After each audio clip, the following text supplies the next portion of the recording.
여러분이 경문에서 많은 일들을 보았습니다. 여러분이 좀 더 분명하게 알 수 있도록 설명을 해 보겠습니다. 예를 들면 이번에 대중공양을 하는데 만약 한 사람이 10원을 공양 올리고 오직 10원만 공양합니다. 다른 한 사람이 1만 원을 공양하거나 혹은 10만 원을 공양했다면 10원의 공덕이 크겠습니까? 10만 원의 공덕이 크겠습니까?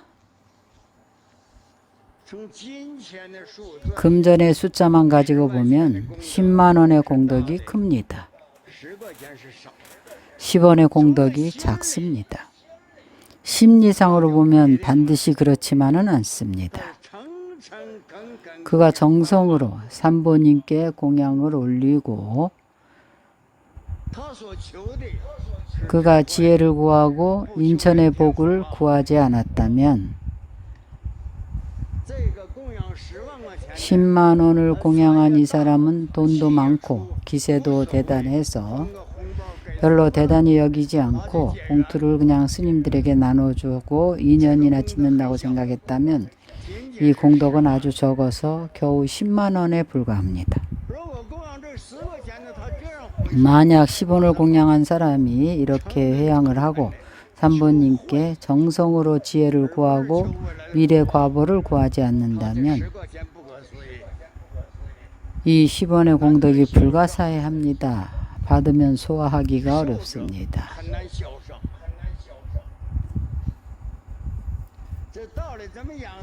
이 도리가 어떤 것인가 하면 하나는 의지함이 있고 하나는 의지함이 없습니다.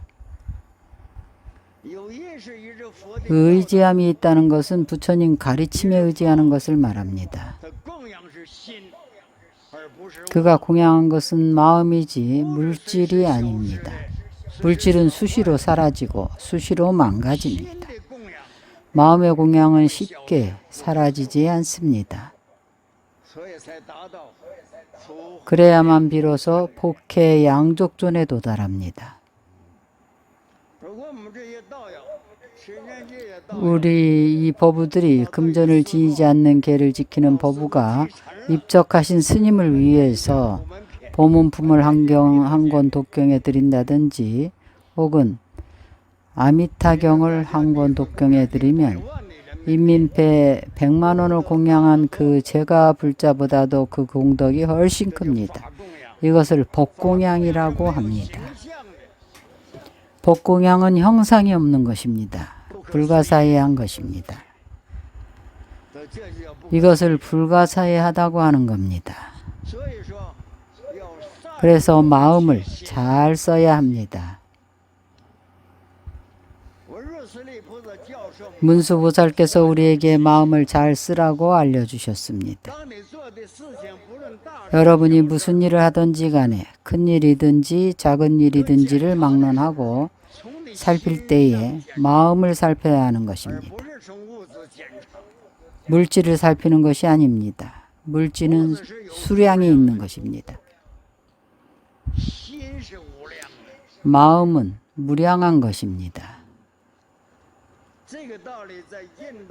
이 도리는 인도에 아주 많이 있습니다.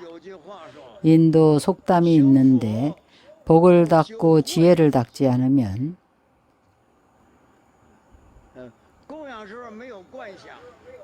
공양을 올릴 때 관상을 하지 않고 회양을 하지 않으면 이것은 오직 복만 닦는 것입니다. 복은 아주 큽니다.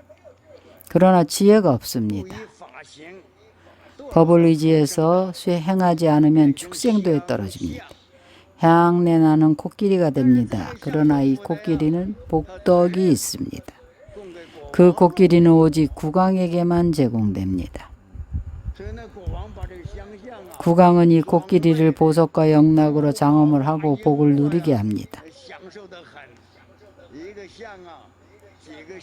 코끼리 하나에 몇 명의 마부, 향부죠. 상부가 있습니다.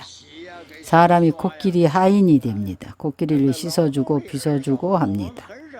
노동력은 아주 적습니다. 구강은 거의 타고 다니질 않습니다. 코끼리는 영락을 다 두르고 다닙니다. 복을 닦은 공덕으로 얻은 과입니다. 지혜를 닦고 복을 닦지 않으면 나한도 빈 바루로 돌아온다 했습니다. 부처님 제세시에 어떤 나한이 며칠 동안이나 탁발을 했는데도 아무도 그를 공양하지 않았습니다. 걸식을 할 때 아무도 그를 공양하지 않았습니다. 부처님께서 그에게 말했습니다. 그가 과거 여러 생애에 복을 안 닦고 오직 자신만 위해서 수행을 했기 때문에 중생들에게 회양을 해주지 않고 타인의 굶주림을 상관도 하지 않아서 그래서 이 생에 아무도 공양을 안 한다고 했습니다. 이것이 나한 빈 바루의 공안입니다. 이 도리는 여러분이 법을 배울 때에 반드시 마음을 잘 써야 한다는 것입니다. 삼보의 성스러운 법회는 시끌벅적한 구경거리가 아닙니다.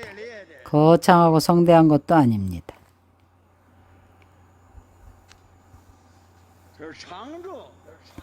사원은 청정함으로 흥성함을 삼습니다. 사찰이 청정하면 가장 흥성한 것입니다. 이 도리는 여러분이 천천히 생각해 보십시오. 우리가 현재 무의 행품을 강설하고 있습니다.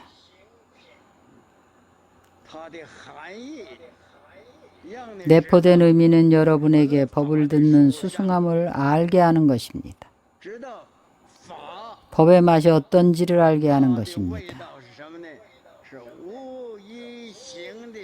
무의행이란 바로 행함에 의지하는 바가 없다는 것입니다. 법을 수행할 때 모든 성분 공덕의 의지처를 일으킬 수 있습니다.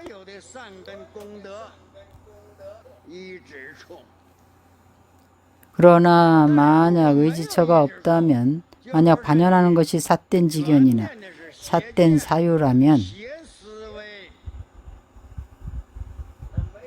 의지처가 없는 것이고 바로 무의행인 것입니다.